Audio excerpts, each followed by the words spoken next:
उज्जैन में 67वें अखिल भारतीय कालिदास समारोह की शुरुआत से पहले शुक्रवार को मंगल कलश यात्रा निकाली गई।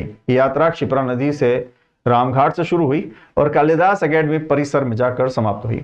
इस दौरान महाराष्ट्र, छत्तीसगढ़ और मध्य प्रदेश के कलाकारों ने सांस्कृतिक प्रस्तुतियां दी। मंगल कलश यात्रा के तहत सुबह क्षिप्रा नदी के रामघाट पर कलश पूजन कार्यक्रम आयोजित किया गया।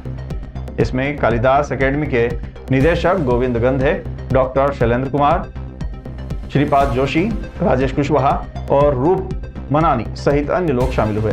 पूजन के बाद यात्रा महाकाल मंदिर पहुंची। यहां कलश का पूजन कर भगवान महाकाल से आशीर्वाद लिया गया। यात्रा गुदरी चौराहा होते हुए गोपाल मंदिर, नई सड़क, चामुंडा माता चौराहा, टावर चौक और 3 बत्ती चौराहा से होते हुए कालिदास एकेडमी पहुंची।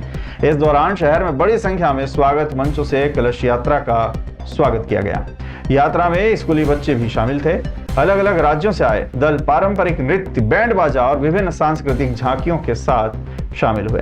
कालिदास एकेडमी में शाम करीब 5 बजे प्राचीन सिक्कों की प्रदर्शनी और एकेडमी प्रकाशन विक्रय स्टॉल का आयोजन होगा। इसके बाद शाम 6:30 बजे नांदी कार्यक्रम के अंतर्गत 1100 छात्र छात्राओं द्वारा मंगलाचरण प्रस्तुत किया जाएगा।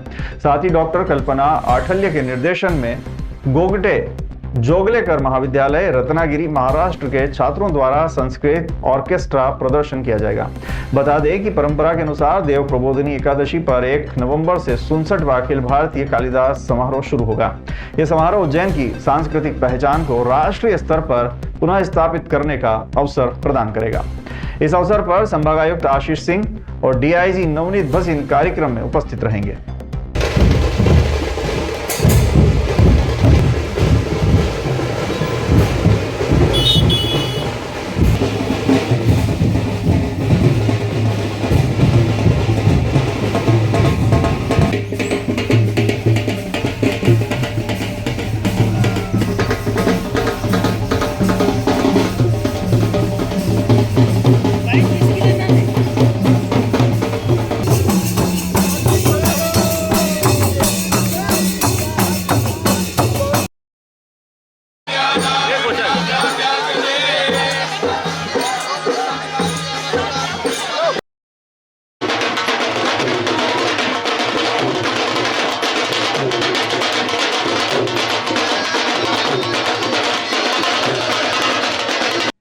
कांग्रेस के नेता और पदाधिकारियों ने शुक्रवार को पूर्व प्रधानमंत्री स्वर्गीय इंदिरा गांधी की पुण्यतिथि पर उनकी प्रतिमा पर माल्यार्पण किया। शहर व जिला कांग्रेस कमेटी द्वारा आयोजित पुष्पांजलि कार्यक्रम में कांग्रेस के सभी नेता व विभिन्न प्रकोष्ठ के पदाधिकारी शामिल हुए। कांग्रेस जनों ने इंदिरा गांधी अमर रहे के नारे लगाए। शहर व जिला कांग्रेस कमेटी द्वारा 31 अक्टूबर शुक्रवार को देश की पूर्व प्रधानमंत्री स्वर्गीय इंदिरा गांधी की पुण्यतिथि के अवसर पर फ्रीगंज स्थित इंदिरा गांधी चौराहे पर लगी प्रतिमा पर पहुंचकर माल्यार्पण कर श्रद्धा सुमन अर्पित किए। शहर कांग्रेस के अध्यक्ष मुकेश भाटी ने कहा कि कांग्रेस परिवार द्वारा इंदिरा जी की पुण्यतिथि पर उनकी प्रतिमा पर माल्यार्पण किया है। निश्चित रूप से इंदिरा गांधी द्वारा देश के लिए दिए गए बलिदान को हमेशा देश के लिए लोग याद रखेंगे। जीवाजीगंज ब्लॉक कांग्रेस अध्यक्ष अभिषेक लाला ने जानकारी देते हुए बताया कि पाकिस्तान के 2 टुकड़े करने वाली, विश्व का भूगोल चेंज करने वाली हमारी नेता इंदिरा गांधी को विनम्र श्रद्धांजलि अर्पित की गई है। पुष्पांजलि कार्यक्रम में शहर कांग्रेस के वरिष्ठ और युवा नेता बड़ी संख्या में उपस्थित थे। जब तक सूरज चांद रहेगा इंदिरा जी का नाम रहेगा। जब तक सूरज चांद रहेगा इंदिरा जी का नाम रहेगा। इंदिरा जी अमर रहे, अमर रहे, अमर रहे। माता श्रीमती इंदिरा गांधी जी की पुण्यतिथि थी। इंदिरा जी भारतीय राजनीति में एक ऐसी शख्सियत थी जिन्होंने देश के इतिहास के साथ साथ विश्व के भूगोल को भी बदल के रख दिया। 7 करोड़ का बांग्लादेश बनाया, सिक्किम और नागालैंड को हिंदुस्तान में मिलाया और अमेरिका के राष्ट्रपति को उसके वहां जा करके और उन्होंने धमकाया कि हिंदुस्तान गांधी जी की विचारधारा पे चलता है, परमो अहिंसा परमो धर्म, लेकिन अब हम ईंट का जवाब पत्थर से देना सीख गए हैं और सारी दुनिया ने देखा कि अमेरिका का 7वां बेड़ा वापस हो। पूर्व प्रधानमंत्री राष्ट्रमाता श्रीमती इंदिरा जी की पुण्यतिथि है आज, और जिन्होंने विश्व पटल पर भारत का नाम और भारत को गौरवान्वित किया है, उन्हीं के नेतृत्व में भारत ने विश्व पटल पर एक गुरु की भूमिका निभाई है और अमेरिका को चारों खाने चित किया है, पाकिस्तान के 2 टुकड़े किए। ऐसी हमारी पूर्व प्रधानमंत्री श्रीमती इंदिरा गांधी जी को हमने पुष्पांजलि अर्पित की है पुण्यतिथि के अवसर पर।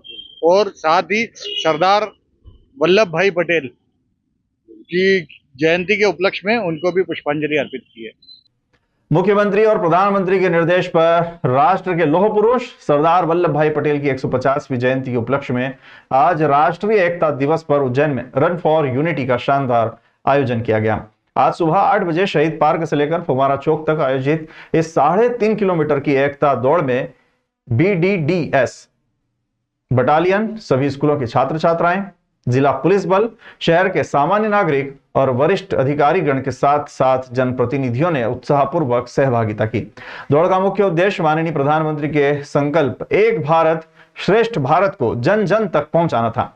दौड़ की समाप्ति पर नगर अध्यक्ष कलावती यादव ने सभी उपस्थित लोगों को राष्ट्रीय एकता और अखंडता की शपथ दिलाई, जिससे पूरा शहर एकता के सूत्र में बंधा हुआ नजर आया। यह आयोजन सरदार पटेल के राष्ट्र निर्माण के योगदान को सच्ची श्रद्धांजलि है।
माननीय मुख्यमंत्री जी और प्रधानमंत्री जी के निर्देशानुसार आज सरदार पटेल जी हमारे भारत के लौह पुरुष की 150वीं जयंती के उपलक्ष्य में उज्जैन में आज शहीद पार्क से लेकर फवारा चौक तक आज प्रातः 8 बजे रन फॉर यूनिटी का आयोजन किया गया।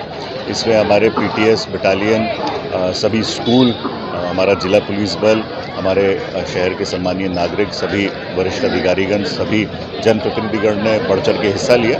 ये करीब 3.5 किलोमीटर की दौड़ थी और जैसा कि माननीय प्रधानमंत्री जी हम सभी को नारा दिया, एक भारत श्रेष्ठ भारत के संकल्प के साथ ये दौड़ को आज यहाँ पर समापन किया गया। माननीय नगर निगम अध्यक्ष जी श्रीमती कलावती यादव जी के द्वारा हम सभी को आज राष्ट्रीय एकता दिवस पर एकता के लिए शपथ दिलाई गई, जिसमें आस्था और पर्यावरण संरक्षण के मेल से एक अनूठी पहल के तहत त्रिशूल शिवगण वाहिनी ने पवित्र क्षिप्रा नदी को उसके प्राचीन गौरव और स्वच्छता के स्वरूप में पुनर्स्थापित करने के लिए 4 दिवसीय प्रदक्षिणा यात्रा का आयोजन किया। यह जन चेतना यात्रा 2 नवंबर को सुबह 8 बजे रामघाट से प्रारंभ होगी और 5 नवंबर को शाम 5 बजे रामघाट पर एक दीप क्षिप्रा को समर्पित अभियान के साथ पूर्ण होगी। यह धर्मपरायण यात्रा जूना अखाड़े के महामंडलेश्वर शैलेश आनंद गिरी और निर्मोही अखाड़ा के महंत ज्ञानदास जी महाराज के आध्यात्मिक संरक्षण में संपन्न होगी। वाहिनी के संस्थापक आदित्य नागर और सुरेंद्र चतुर्वेदी ने बताया कि प्रदक्षिणा का मुख्य लक्ष्य क्षिप्रा नदी की पवित्रता के लिए आम जनता में जागरूकता का संचार करना है और सभी नागरिकों को जल संरक्षण के लिए प्रेरित करना है। 100 से अधिक यात्रियों को शामिल करने वाली ये यात्रा 2 नवंबर को रामघाट से निकलकर बोलासा और दखना सोड़ी होते हुए क्षिप्रा उद्गम स्थल मुडला 2 सर पहुंचेगी। अगले दिन 3 नवंबर को यह उद्गम स्थल से सिमरोड़ होते हुए दत्त अखाड़े तक जाएगी। 4 नवंबर को यात्रा मेलेश्वर महादेव, उन्हेल, आलोट से होकर क्षिप्रा चंबल के संगम स्थल सिपावरा यहां पर विश्राम करेगी। अंतिम दिन 5 नवंबर को संगम से महितपुर और नारायणा धाम होते हुए यह काफिला शाम 5 बजे रामघाट आरती द्वार पर लौटेगा। समापन पर क्षिप्रा का पूजन और चुनरी अर्पण किया जाएगा, जिसके बाद एक दीप क्षिप्रा को समर्पित अभियान की शुरुआत होगी। यात्रा के प्रत्येक पड़ाव पर भी दीपदान किया जाएगा। धर्म चेतना सभाओं में विमर्श इस प्रदक्षिणा के दौरान विभिन्न पड़ाव स्थलों पर सनातन पंचायत द्वारा धर्म चेतना सभाएं आयोजित की जाएगी। महामंडलेश्वर शैलेश आनंद गिरी महाराज ने जानकारी दी है कि इन सभाओं में नदी, नारी और न्याय जैसे समसामयिक विषयों पर विस्तृत विचार विमर्श किया जाएगा। महंतों ने इस दौरान शिप्रा की शुद्धता पर भी बल दिया। महंत ज्ञानदास जी महाराज ने नदी को गंदगी से मुक्त करने और उसके प्राकृतिक प्रवाह को बनाए रखने के लिए जन जागरण के माध्यम से उसमें मिलने वाले नालों को अवरुद्ध करने की आवश्यकता पर जोर दिया। कि नदी नारी न्याय के ऊपर हम निरंतर रूप से कार्य करते रहे। आज हम त्रिशूल शिवगण वाहिनी के जरिए शिप्रा के प्रति नागरिक संचेतना के लिए एक यात्रा निकाल रहे हैं और यात्रा का प्रमुख उद्देश्य लोगों के अंदर जन जागृति पैदा करना। देखिएगा, हमारे यहाँ पे नदियों को देवी कहा जाता है और हम देवियों के साथ में ये सब व्यभिचार ऐसी गंदगी करने का प्रयास कैसे कर लेते हैं, जनता को ये जानना होगा। शासन अपना कर्म करता है किंतु क्रियान्वयन का काम, उसे स्वीकार करने का, उसे कर्तव्य बोध के रूप में लेने का कार्य जनता को करना होगा। तो जनता को जागरूक करने के लिए त्रिशूल शिवगण वाहिनी द्वारा शिप्रा प्रदक्षिणा यात्रा 2 नवंबर से 5 नवंबर तक निकाली जा रही है। इसमें संपूर्ण शिप्रा प्रदक्षिणा है ये, जिसमें हम रामघाट से प्रारंभ होकर के उद्गम तक जाएंगे उज्जैनी, और उज्जैनी से वापस घूमकर संगम तक जाएंगे और संगम से सिपावरा से गोल घूमकर फिर हम रामघाट पर पुनः वापस आएंगे। इस पूरी संपूर्ण यात्रा का धार्मिक उद्देश्य है, जिससे कि लोग और साथ ही जन जागरण का है कि सामान्य जनसाधारण जो भी है वो इस यात्रा से जुड़ें और इसके साथ में नदी के प्रति जो अच्छी भावनाएं हैं वो उनके प्रति, नदी के प्रति अपने आप को समर्पित करें। यदि वे नदी का पानी ले रहे हैं तो उन्हें भी नदी को कुछ देने के लिए आगे बढ़ना चाहिए। तो उनकी जिम्मेदारी के लिए हम लोगों ने ये यात्रा की है।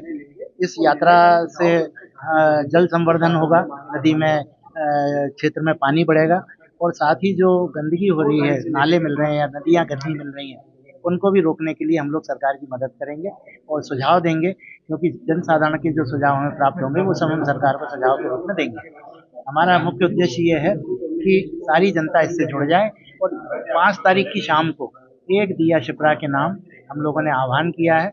तो घाट पर भी हम दिए शिप्रा को अर्पित करेंगे और सभी जनसाधारण से अनुरोध है कि वे भी अपने घरों पर 1 दिया शिप्रा के नाम लगाकर शिप्रा नदी के प्रति अपनी आस्था प्रकट करें।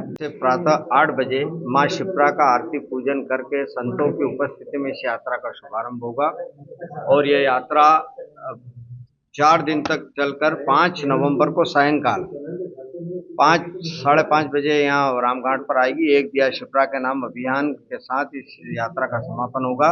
मैं मध्य प्रदेश सरकार, उनके मुख्यमंत्री, हमारे मुख्यमंत्री मोहन जी यादव जो शिप्रा के लिए प्रयास कर रहे हैं, शुद्ध करने के लिए, प्रवाहमान करने के लिए, उन्हीं प्रयासों को आगे बढ़ाते हुए आम जनता से आह्वान करने के लिए निकले हैं जो शिप्रा के प्रति समर्पित हो और इन अभियानों में सहयोग प्रदान करें।